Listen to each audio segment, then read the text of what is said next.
FUTV Live, hello everybody, good afternoon. It is Friday the 2nd of January. We're looking ahead to the weekend and it starts with Ruben Amorim's press conference. Live reaction here on the channel to everything our manager says. Them quotes will be coming to you within the next 30 minutes. We're going to run through all of the other news and build up to the presser, what we're expecting from it as well. And then when them comments and quotes come out, we'll go through them. We'll get your reaction to them. I'll give my live reaction to them as well. And we'll hopefully be talking about some good news, because obviously in this press conference today, we talked about the story this morning. We've had it covered. If you haven't seen the news already on Kobbie Mainoo, we've covered that in the morning show, so go watch that back after this live show is finished. It is all looking towards who is going to be available from this press conference, I think. That's going to be the main story. Obviously, we've got transfer news, and I'm sure some journalists within the press conference today will ask them questions. Obviously, there is a dark cloud hanging over the head of Joshua Zirkzee. There is updates on Manuel Ugarte. Ruben Amorim will be asked about Toby Collier's involvement in this season, and we put them two together this morning. Is Manuel Ugarte's links away from Manchester United coinciding with the return of Toby Collier, who isn't going back on loan to West Bromwich Albion after he's recovered from his latest calf injury? Interesting. I'm sure there'll be journalists in there wanting to quiz Ruben Amorim on that and find out what's going on there, because of course that will bring them something to talk about and write about regarding the Manuel Ugarte situation. And obviously the forward links. Are Manchester United actually going to get a forward if Joshua Zirkzee leaves? All of that to come, but the big one clearly is the injuries first of all. Mount, Mainoo, well, it's the three M's, isn't it? Mount, Mainoo and Maguire. Now, Kobbie Mainoo, I was going to say Mason. I hope Mason Mount is fit, by the way. That's gone under the radar with all of the Mainoo talk, hasn't it, recently? But Ruben's going to be mainly quizzed on Mainoo today because of the story that's gone around from Samuel Luckhurst. Again, will be in this press conference today.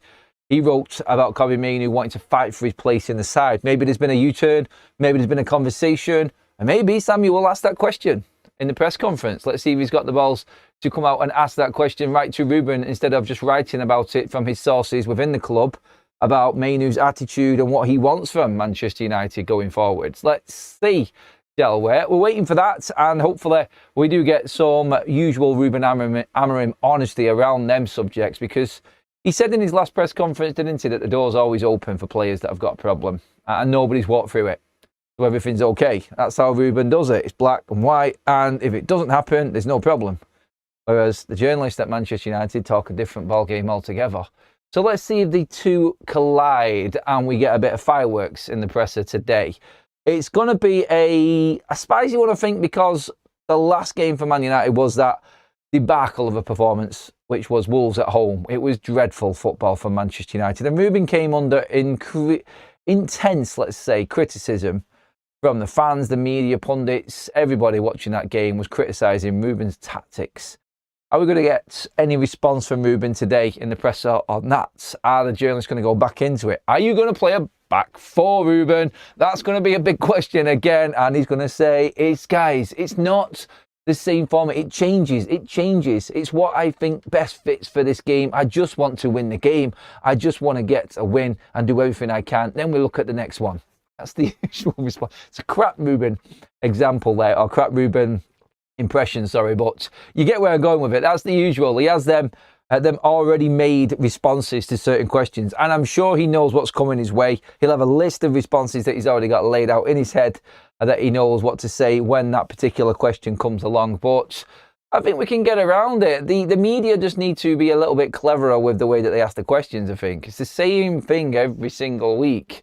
Is anyone back fit and available? What are your thoughts on what the reports coming out this week on certain transfers? With what's happened against Wolves, are you going to revert back to a back four? Just try and be clever and try and tease a response out of him, shall we? For instance, let's just say, obviously with players coming back and fit, maybe that is going to prompt you into playing a different system against Leeds. You've seen Falkar at Leeds change his formation and get a lot of criticism before, then praise afterwards. Is it the same thing again? Are you going to look at Leeds rather than what team you've got on Manchester United? Be clever with it. So let's just see how Ruben reacts to it anyway. But I feel like before that, obviously, well, I don't feel it. We're going to talk about it, actually. I'll get into Ruben in a minute and what's happening with him and what might come. But let's get through the news that's going around Manchester United before we get into this press conference now anyway. Welcome along to the live chat if you are live with us, everybody. And if you're catching up later on, you've missed the presser, then please do get your comments in below. We'll give all of our comments on Ruben. They're usually going to be about 30 minutes in. So right now we're looking at just coming up to 1:10. So we're about 5 minutes into the video right now. If you're playing catch up, all of the Ruben Amorim comments are going to come in around about the 30-minute mark. So all of your news and build up to the press conference is coming now, and then we'll get into that later on. Just if you're watching it later on, that is, anyway, and you're not live with us right now. But if you are live, get in the live comment section and talk to me. Give me your thoughts. What you're looking for. What would you ask Ruben Amorim in this press conference? The big three, obviously, the Triple M, the Maguire, Mount and Mainoo situation. Wow, that would be a hell of a difference to Manchester United's matchday squad, having them back. And we must be close now. There's been nothing since the game against Wolves. Obviously, Mason Mount apparently just missed out. So is he fit? That's big. And then obviously, we've got Maguire, who we know has been training on grass individually. Has he joined in with the team again? I just hope we don't get... No one knew he's coming back, and we go with what we had again. Oh, my God, that just means that we're going to get the same sort of setup and lineup as we did against Wolves, which is really, really concerning. Interesting. Have you seen the news and all the talk around the Lecce president talking about Patrick Dorgu? It's a big piece of it. I'm not going to go into too much of it. We're talking about the transfer as it happens. But there's a piece right at the end here which is really interesting from him, which he says, technically, we were comfortable. We had certain replacements in place.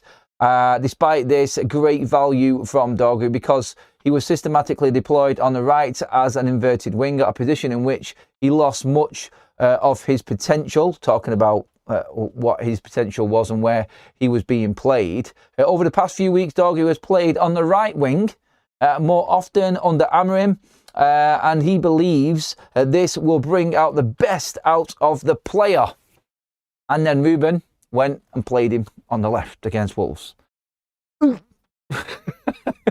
It's annoying, isn't it? It really is. But there, yes, the president's of Lecce. This time last year it was when Man United were just putting this transfer together for Patrick Dorgu. And now a year in, we've seen the progression over the last few weeks on the right-hand side. And even their president there is saying Dorgu on the right makes complete sense. Not to Ruben, no, as he changes and chops it around week in, week out. But interesting, yes, Dorgu will be playing as a forward wide player if we don't get certain players back in this side. So that, again, is something we'll keep a close eye on going into this press conference in terms of the injuries. I think that is the big point in all of this. It's going to determine how Ruben sets up, clearly. Other news for Manchester United, though, before we get into Ruben, there is big talk on the midfielder side of things as well. An interesting piece from Chris Wheeler and Tom Kolosmos. I think that's how you say it. Colomose, I think, is... I don't know. I don't know the guy, to be honest. Another journalist at the Daily Mail.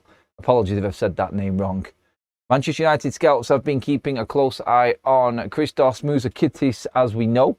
We've talked about this aplenty. He bears a passing resemblance to Marco Verratti, and when he takes the ball, the similarities with the former Italian playmaker are even stronger. Mouzakidis is a class operator. Few players of his age, he turned 19 on Christmas Day, can dictate the pace of the game, but this comes naturally to Musa, who has already won 7 caps for the Greek senior team. Evangelo Marinakis would not let Mouzakidis leave without a fight, but one day he will undoubtedly be playing in a top 5 European league. Now, this is just a link to Manchester United again. Nothing serious. United are looking to bring in midfielders, and he is on the list. This update is interesting because obviously he is over in Greece playing for Olympiacos, and that club is owned again by Marinakis, who obviously is the same owner as Nottingham Forest. So we know it's going to be tough to try and get him out of there. 19. Established in that league, established international. You may have seen him play against Scotland, actually, in the World Cup qualifiers recently. So You've had a good chance to have a look at him there on that side of things, but the story I think here is coming out because Manchester United's January transfer window options are very limited, and it probably would be easier to get a player like this in January rather than one of the bigger guns that we've been speaking about. I don't think this is necessarily meaning that United are going to go and get Musa, because you'd have to spend quite a bit of money on him still to get him in. And like the story says there, Marinakis isn't going to allow him to leave easily. And he's definitely not going to allow him to leave for one of his Premier League rivals as well. So he is going to sting whoever comes in for this. And where this sounds great and where this sounds good, again, we have to bring up this point. We were talking about Diarra this morning from Leipzig, the winger that Man United are looking at, 19. So too is Musa. He's 19 also, from a league completely different standard-wise to the Premier League. Again, I don't want to burst bubbles and play down sort of transfer talks. We need players in at Manchester United, and we need them to be the right type of player and right character. And Musa, as good as he is a summer signing. I don't see him arriving in January. I think it would be wrong of Manchester United to go and get him now, because he would have to adapt. He would be under immense pressure coming in, obviously, 19 from Greek football to the Premier League. It is a big step up. I know he's got international caps and he's played at that level, but this is the Prem. I don't see United going out buying Musa type of player in January. It's a similar thing with Diarra, really. It's a big pressure on a player to come in while the season's going on at that age. Now, of course, we did it at 20-year-old Patrick Dorgu. I just mentioned that there last January as well, didn't I? But I think at that point, I think he was brought in as a potential player for Ruben. Ruben obviously had a bit of leeway just coming into the mess. People were a bit more forgiving this time last year. And Ruben Amorim, not the case now. And the pressure is so much, I just don't see players like this being brought in January, because they'd have to hit the ground running. And that isn't going to happen, I don't think. Taking nothing away from the player. He could come in and prove me wrong. I just don't see it, is all I'm saying. But it's important that United are in for players like this, because we spoke about this earlier on. If we can get in the established players and then bring in someone like this behind to take the pressure off, he can step in with the multiple fixtures that we're going to be playing out next season, hopefully, if we're in European football. That's the right type of signing for Manchester United, I think. And we are looking at the right players. I think he is the right profile of player in terms of what he does, how he plays. I just don't think he's ready. And I think Manchester United would be better bringing in someone like this in a summer transfer window where he can adapt, he can settle in, and then he's starting with everybody at the start of the season. He's not having to catch up and get to speed. And the pressure in doing that, I don't think he gets the opportunity to play several games because of it. Because Ruben will bring him out because he's finding it difficult. And then it's stop, start. Let him progress through the rest of the season over in Greece. Get the maximum that he can be. And then go and get him in the summer. I think that is the best way to go about it. But United might not have the money to get him because Marinakis is going to drive a hard bargain. And, of course, we have other targets as well. So, again, when we go back to what we said yesterday, just to bring up a completely different side of this, and what Andy Mitten said yesterday about Aiden Heaven being monitored and perhaps Manchester United not needing to go out and get a centre-back, money saved, players like this then come in. And I think this is where it's important that United don't just say, we've got that player, we need that player, we need that player. Heaven is definitely a option for United. I would rather keep Maguire for a rolling one more year at United than go out and buy a centre-back in the summer, save that money and plough it into the midfield. I would rather do that because Heaven will be fine. You've got Euro developing. Everyone else is still in their mid to late 20s above Euro and Heaven. Like, for instance, obviously De Ligt, Leacher, you've got them two there. Obviously, Luke Shaw can play as centre-back if you want him to as well. And obviously, you've got Nus Mazraoui there at at worst there as another option at centre-back. I prefer him to be playing at right back in the back four, obviously. But I think that's the sensible way to look at it for Manchester United. But that's the news anyway on Musa and where we're at with that deal. And that, I think, will actually start to, ramp up a little bit. I don't want to play it down at all, like I just said then, but I just don't see Manchester United going spending that type of money on someone in January who is going to struggle. Okay. By the way, Ruben is now in situ in his press conference. The quotes will be coming out around 1:30, so we are just over 10 minutes away. So into the comments section we go. If you didn't get your comment read out this morning, if you was live with us, then get into the comment section now and give me your opinions on Musa Kitties, what you like about him, whether you would just wait till the summer, leave it completely. Who do you want in January? Anything leading up? What questions you would ask Ruben? Do you think Mount, Maguire and Mainoo come straight back in if they're fit this weekend? Get in the comment section now, everybody. January should be treated like a summer transfer window with the mess we are in. You can, from your side, but others might not. That's the thing. And that's what we're going to be up against, I think, in that one.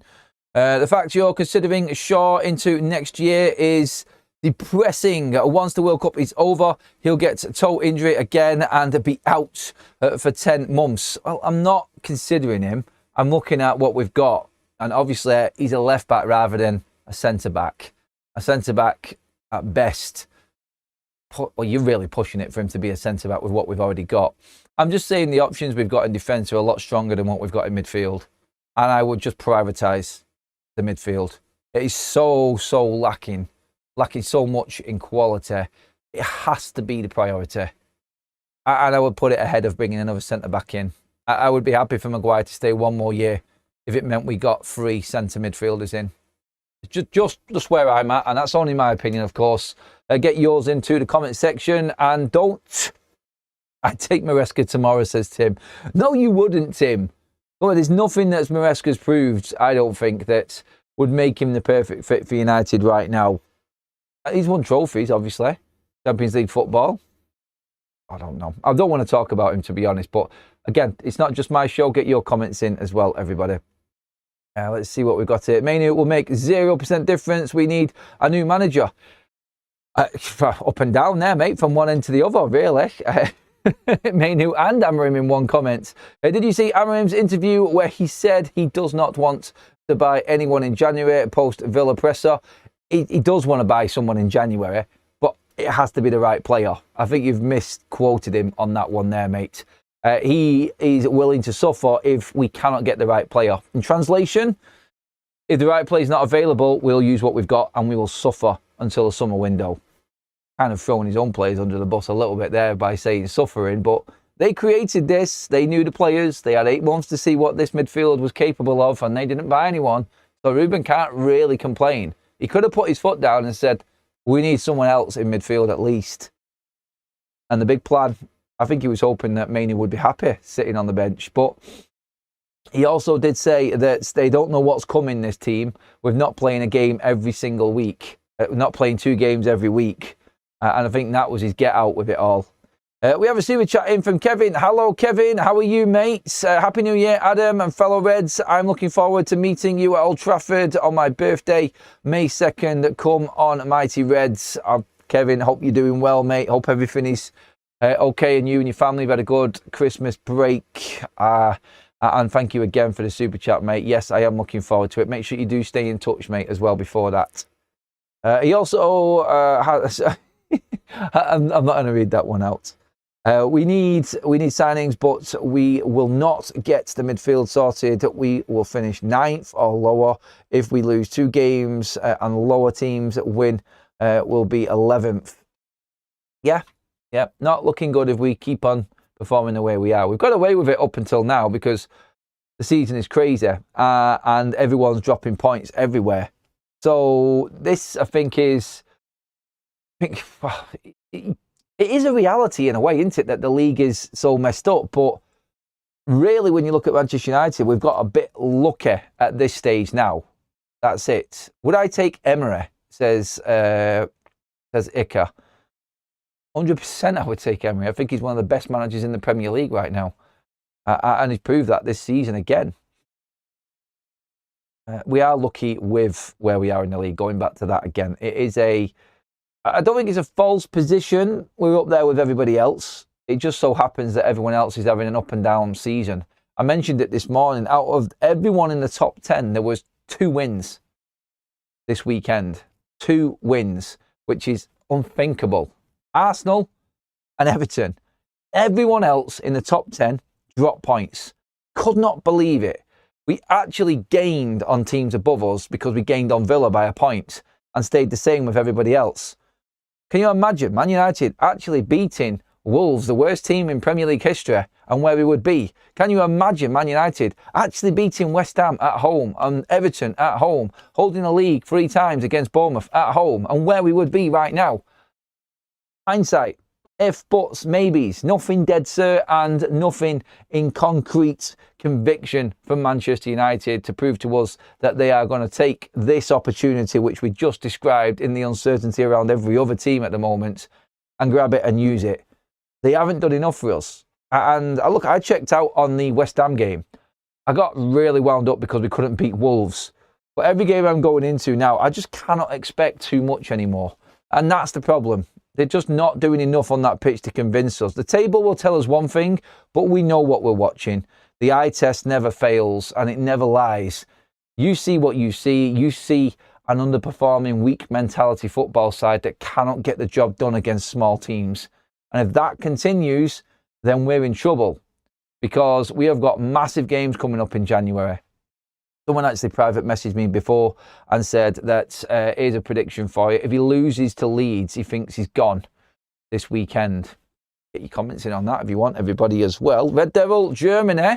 Happy New Year, Adam. We have cut ties with all these players who were and still are part of the last decade of failure. Shaw, Maguire, Bruno, Dello all have to go. Big decisions on all of them this summer. We've said this before. You could add Casemiro to this as well in his contract situation. Thanks for the super chats, mate. You are pretty much banging the drum that most Man United fans are at the moment, mate, I think, with that one. I think it is a case of like a fresh start is only going to be a fresh start if you haven't got the old players which have failed for years. It's been something that's been said to me constantly over the last few months now. And you can't really argue with it. You can't. And I'm not going to. If anyone tells me that, like, look, you know I love Bruno Fernandes, but look, how long is Bruno Fernandes going to last? He's starting to get injuries now. He's getting older. We cannot keep relying on someone pulling us out of the shit every time we're having a stinker. And that's what Bruno has done for years. But then players are mentally, I think, have mentally adapted to that. And they cannot do it without him. They cannot take it upon themselves because Bruno does everything for everybody. No one challenges him. And I think they just got used to these players here and there within our squad, these star players, having these moments and us getting away with it. And then when we get in front, we cling on, we hang on, and then that's it. We talk about a performance where we were happy we got the 3 points, but we come away with so many concerns after every single game, even the ones that we win. There's only been one game this season where I've come away and gone, boom. I was happy with everything that happened, nearly everything. And that was Brighton at home, where we went and took the game to Brighton and pulled them to shreds, only for Amorim messing it up with his substitutions in bringing on Kobbie Mainoo. Not against Mainoo, he put him in the wrong position. And I've said this before. It was on Amorim, not Mainoo. So don't jump down my neck about Kobbie Mainoo. I'm not having a go at him, but Ruben ruined it again. And he has done this several times, Ruben. When we've been in comfortable positions, he has tried to mess things up with his substitutes. I hope he gets it right against Leeds this weekend, because I'm telling you right now, the hardcore Man United fans, if he doesn't get a result against Leeds, will be out for blood. And they won't stop. They won't take losing to Leeds United. It's worse than City and Liverpool. That's how much this means to the hardcore of this fan base this weekend. And Ellen Road is not a nice place to go. And if your mentality is not right and you're not switched on, that atmosphere will eat you alive. I've been there. I know what it's like. You have to be ready for this game. And this is what I mean. When I ask the question, does Maguire, does Mount, does Mainoo, if they're fit, come right into the starting 11? It's going to be an interesting question that Ruben is going to obviously answer for us very, very soon. But, by the way, we're only 3 minutes away from the comments coming out and Ruben's comments ahead of the Leeds game. We'll react to them live with you all in the live chat. But Leeds United is a incredibly tough game. If they're playing crap, it's a tough game. If they're on the brink of relegation, it's still a hard game for Man United because it's not Leeds who you're playing. It's Leeds, the football club, the fans, the atmosphere, the Ellen Road factor, we all know it. When Leeds come together with United, if you are of a certain age, you know what this fixture is. And them Leeds players feed off that crowd more than any other football club or ground that I've been to. And there've been some banging atmospheres around the Prem, but nothing like Leeds. If they grab you, if that's, for instance, if like I said, if they cut you and you start bleeding and you start showing signs of weakness, then it goes and it goes off. You just cannot stop it. And that's going to happen to Man United if they're not prepared. They're gonna have to deal with a lot on Sunday. I'm scared after what I've been watching recently that these players haven't got it in them. And again, I'll be backing them on Sunday. I'll be right behind them, but I'm not expecting much from them. And that's my honest opinion of this Manchester United side in terms of what we can expect anyway. By the way, the quotes are coming in literally 1 minute away now from Ruben Amorim's press conference being released. We'll bring through the main parts of it. I've got everything set up here, ready to go in terms of the journalists that are there and waiting for their reactions, tweets and everything coming out from the presser today. We've talked through everything else. All I want to know is who's fit and available right now. That's what I want to know. First and foremost, who is in, who is available. The embargo has just been lifted at 1:30 now. So let's see what Ruben has got to say and let's see which journalist gets online first with the latest from what the man himself has said. I'll just keep refreshing now. Let's get some of your comments in as well on this as it comes in as well, everybody. So get ready to go with all of your thoughts, please, after what Ruben says here. And here we go. First one in from the man himself who was talking about Kobbie Mainoo this morning, Samuel Luckhurst. Oh, for God's sake. Thanks, Ruben. That's ruined my day completely. Ruben Amorim says he doesn't expect any injured players to be back for Leeds on Sunday. We're going to see tomorrow. I don't think anyone is going to recover. Oh, God, I hope that something happens tomorrow. He says we're going to see tomorrow, but if we have got the same team that we had against Wolves, I'm scared. I'm scared. I really am. I don't think they're prepared for this. I don't want to see a walking around attitude type of performance like we did against Wolves. They're going to have to really, I think, play out their skins this weekend. They're going to have to show us so much more than that Wolves game. Look, after a poor performance, we usually get a reaction, and maybe they will step up. But I just like Leeds are playing well at the moment, well organised, well drilled.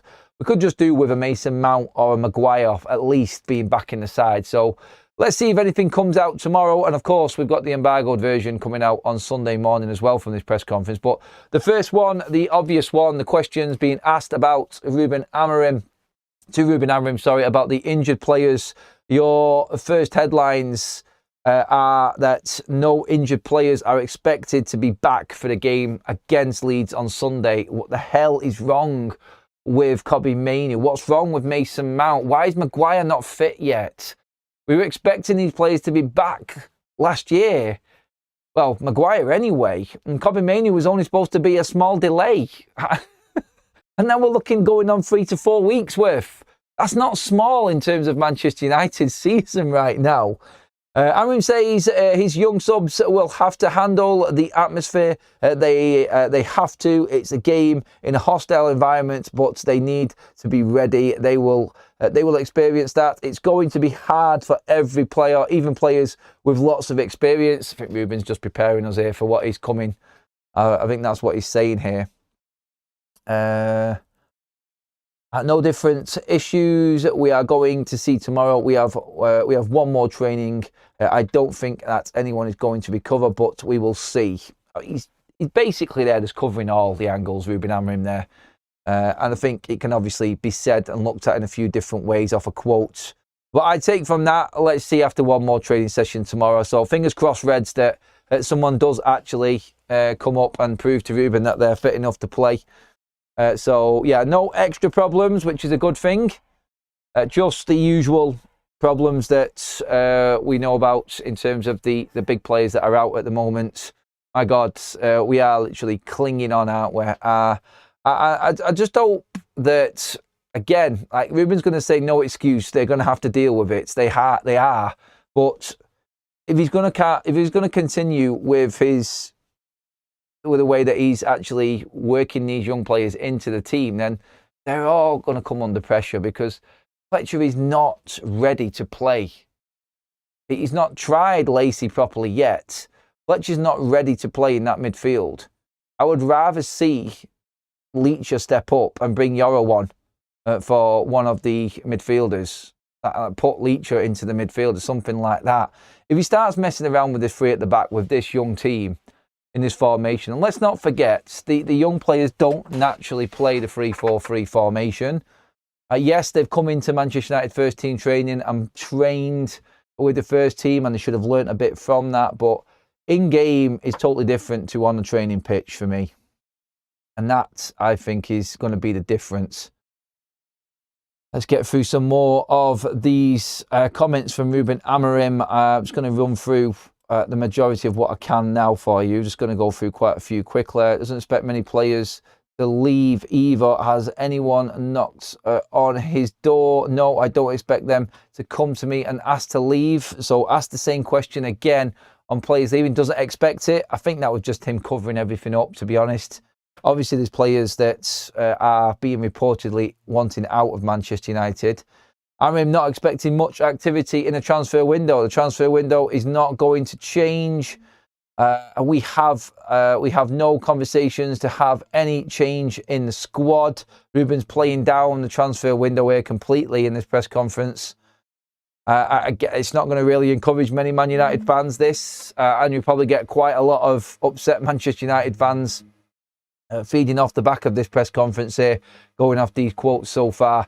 Not expecting much to happen. He also says that nobody has knocked on his door and he doesn't expect anyone to knock onto his door as well and ask to leave. Of course they're not going to go and speak to you, mate. They're going to speak through their agents. That's how football works these days. So whatever Ruben says, I'll take with a firm pinch of salt. The transfer news is going to continue to come, and I do think there will be movement. And Ruben's just not going to give anything away in his press conference, that's all. I think he knows what's going on. I think he knows and understands. And he's limited to what he can say in a press conference. Let's not forget that. So where he says that no one's back fit and available, no one extra is going to be back available for the Leeds game. Let's see tomorrow. Someone might actually come through tomorrow. You don't know. And when it comes to the transfer window, he doesn't expect it to be a busy one. No one's knocked on his door. No one's knocked on his door all season by the sounds of it, but we're getting constant reports of Kobbie Mainoo wanting to leave. So, again, just take it for what it is. It's Ruben Amorim speaking to the media and not wanting to give too much away at the moment. So, I feel like that's his angle with it, and he's just not going to tell us all. He's not going to tell us anything. The big news that we wanted to hear was the injury update, and we're not probably going to know about that until tomorrow. But then again, even tomorrow, maybe someone will give us some extra inside info. We'll have a look for that. But even tomorrow, we might have to wait out another day until Sunday, until game day, because we are obviously not going to be given access to who's training tomorrow or what's happening at training. So let's wait and see what drops tomorrow on the injury side of things, is what I say from that. In terms of what he said about the transfers, though, as well, again, I'm not really reading into much of that.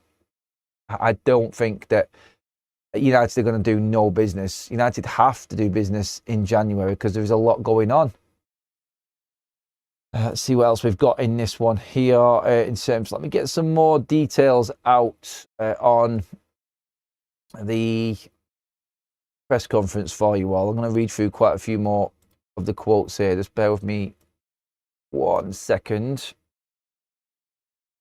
Right.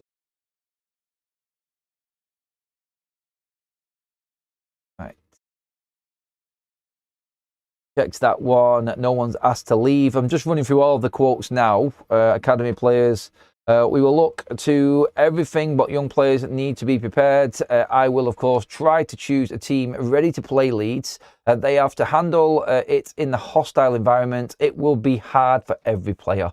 We have experienced that in Bilbao. Ruben, no, you didn't experience that in Bilbao. This is Leeds. You haven't played at Ellen Road yet. You don't know what you're walking into yet. This is a different kettle of fish altogether. So, yeah, and none of them academy players were playing in that game at Bilbao, mate. So, no. Transfer window is not going to change. We have no conversations about changes in the squad. We are near the Champions League places, but we must focus on the next game. Told you that would come, the next game comment. It's there. Rivalry compared to Portugal, it is different. Talking about Leeds, I think, here as well. We have never experienced this. Different environment, different culture. It is hard to compare. Let's just focus on the game. When you play for United, you need to be ready for everything. You guys have the best league in the world. Every week there is a lot of draws. It is always tough. Talking about the draws there and how he's positioned in the league. You notice how he did that there? Very clever, Ruben. Talking about where we are. We're up there in the league and it's a tough league. Look at everybody else. There's a lot of draws. And what just happened to us? We drew with Wolves. I'm not trying to shit stare, I promise you.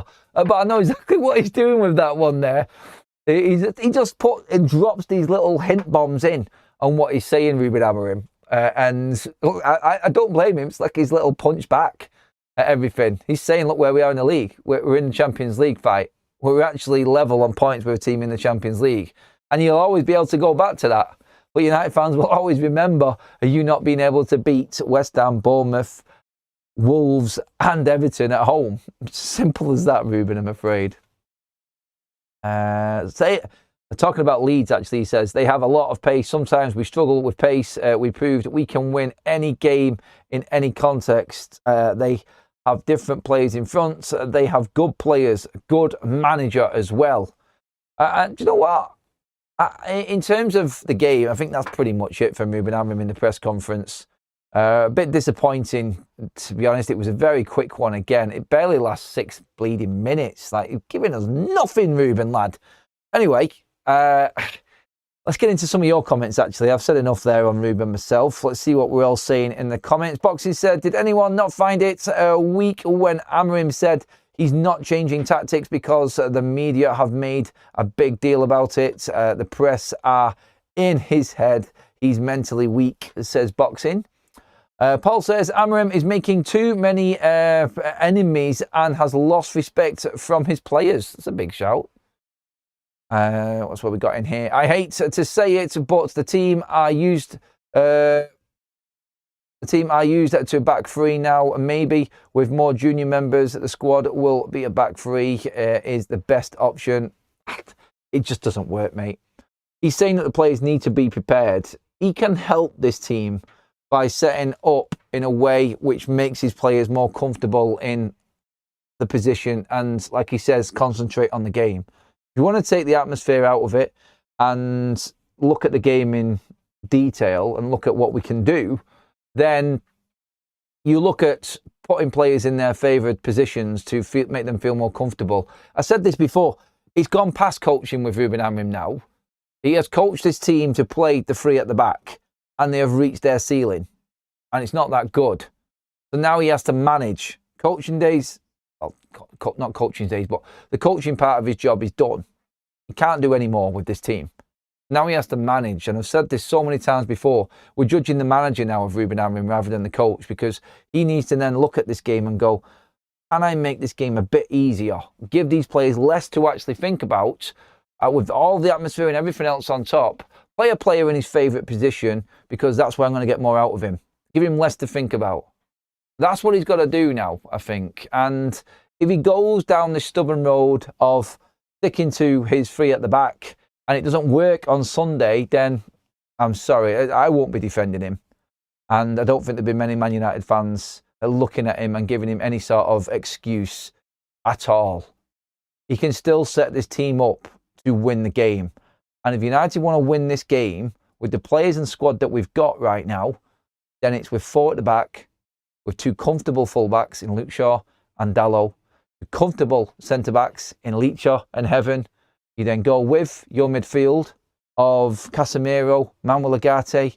Even if you wanted to push Leeds into that midfield for extra security, you can do that.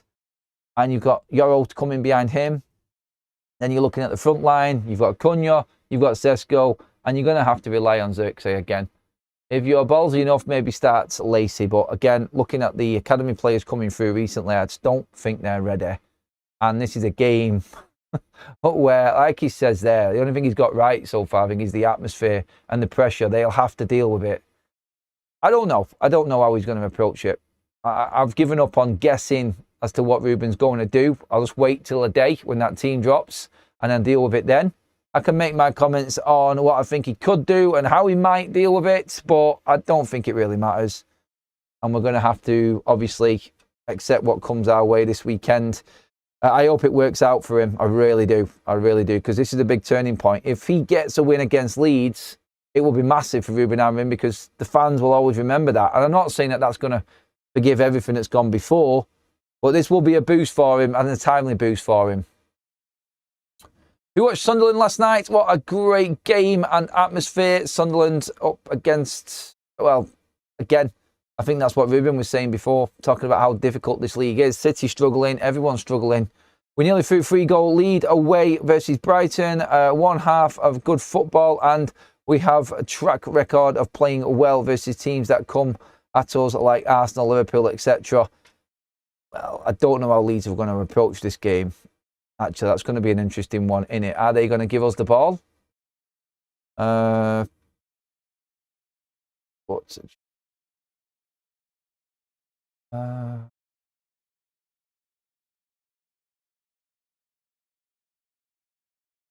Sorry, in terms of, I'm just reading through someone's comment there having a go at me. United Emotions. People like your biggest problem, you know, typo straight away. Sorry, mates. Issue is midfield, but just you don't like back three. You don't want to agree. I don't like a back three, and I've made clear I don't like a back three, mate. I don't know what you're talking about. You want Ten Hag for not playing Ajax way, but you want Amorim to sack. Oh, God, sorry, mate. I can't even understand what you're saying, mate. Come back, maybe just adjust the typos in there, buddy. Lost faith in Amorim. He can have a season. He can have the season and then do one. Adam, you missed my member milestone, mate. Do you need a PA, mate? Still love you. Was that in this chat? Let me just have a quick check, mate, to make sure. Oh, yeah, there it is. Happy New Year, FUTV family. Just got Arsenal away tickets in the ballot, and I'm expecting us to batter them. Well said, mate. Well said. Stuart with another super chat as well says, Adam, I'm effing done with Mount, pal. I can't help people. I can't. Sorry, that's the wrong way of saying that. I'm not going to have a go at people having a go at Mason Mount. I get it. It's frustrating more than anything. It's not like they're actually having a go at Mount, everybody right now. It's the fact that they're just fed up of him. As soon as you get to a point, it's like we're worrying now, like when's he going to come back? I hope he's back within the next couple of weeks anyway, because everyone's just going to start going, here we go again. And that's it. Just when he starts to come good as well. If he plays the back five on Sunday, I quit, says Jack. We'll see, mate. We'll see on that one. And I can feel it. I can feel the vibe in the chat right now. There's a big concern and a worry ahead of this weekend. Everyone wants it to work out, but everyone's concerned at the same time, which is all right. Ivaped Crepe says, none of the United fans in 2026 understand Amorim. It makes sense why you want him sacked. You are too ignorant to understand that the guy. No, I understand him clearly, mate. I understand what he says. I understand the way he's setting his team up. I just look at the results and say, I won't be surprised when he's sacked. That's what I'm saying, mate, on that one. And you would have heard me say that many times. Apologies there if you're having a go at someone else in the chat. But if you're having a go at me, you clearly haven't watched enough, mate, as to what I've said. I don't want Ruben to go. I don't want him to go. I want him to succeed. But the results will get him sacked. It's as simple as that. And if he keeps going back to a back three, knowing that it's not worked, and the back four worked in the previous two games, then that's on him, mate. You can't defend that. It just is his own fault. We're not digging him out deliberately. He does it himself. He's actually got an excavator, Ruben. He's a master at it. And I fear for him this weekend. I fear because we haven't got the right players this weekend more than anything. And I'm worried about that atmosphere taking hold of this team and it burying us. It's a young team and we cannot expect this young team to do the job for us against Leeds. It's not fair on them. The starting 11 needs to do the job. And if Xerxes starts, obviously we've got Cunha, Sesko, big game for them three. The midfield, Casemiro, Agate, going to have to play well. And the back line, again, senior players. We've got plenty of senior players in this team. You've got the likes of Luke Shaw, Casemiro, Licha Martinez, Cunha. There's plenty of experience in this team and they need to step forward. You're talking about Mr. Dallo here, 8 years at the football club. If anyone on this team should know what this game is, it's him. They need to step up and play. And a lot of them know what's coming against Leeds as well. Let's not forget that. They've played them before. Anyway, that is our roundup, everybody, of the press conference. Get your comments in and let me know. Get into the comments section. Let me know what you're thinking. Do you agree with my comments and my opinions on what Ruben said? And if you have been having a debate in there in the live chats, please continue it in with the comments and drop them in after the live is finished. Thank you, everybody. Have a great day. What's left of it. I'll be back later on with any more updates. Stay tuned for that. Make sure you like the video, hit the subscribe button as well to keep up to date with all of the news going around Man United at the moment. And that is us all finished for the presser. Cheers, everybody. See you in a bit.